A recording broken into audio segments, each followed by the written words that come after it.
Carlos Edriel Yulo, tagumpay na nakuha ang gintong medalya para sa Team Pilipinas sa 2024 Paris Olympics, kung saan nanaig siya sa final round ng Men's Artistic Gymnastics Floor Exercise na ginanap sa Bercy Arena. Usapang Olympics tayo mga ka-sports junkie. Pero bago tayo magsimula, don't forget to like and subscribe on our page.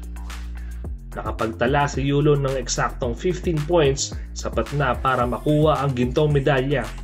Ito ang unang gintong medalya para sa gymnastics ng Pilipinas, second overall pagkatapos makuha ni Heidelin ang gintong medalya niya sa Tokyo Olympic Games.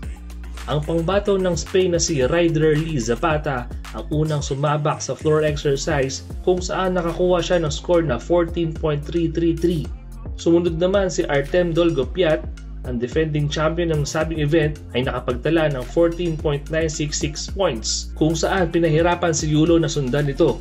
Pero hindi nagpatinag ang ating pambato na ipakita ang galing nito. Nagawa ni Yulo ang kanyang floor exercise routine ng pulido at perpekto upang makuha ang score na 15.000 at pahirapan ng 5 gymnast na kasunod nito.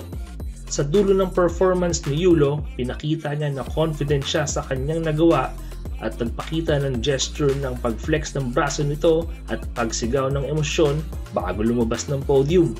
Sumaludo din si Yulo sa harap ng audience. Ang nagpakabalalo kay Yulo ay habang pinapanood ang floor exercise ng kanyang kaibigan na si Jake Jarman at nakapagtala ng score na 14.933. Ang huling gymnast na nag-compete ay si Luke Whitehouse na pambato din ng Great Britain ay nakapagtala ng score na 14.466. Hindi sapat upang talunin ang score ni Carlos Yulo. Hindi makapaniwala si Yulo at napaiyak sa tuwa nang makumpirma na siya na ang nanalo ng gintong medalya.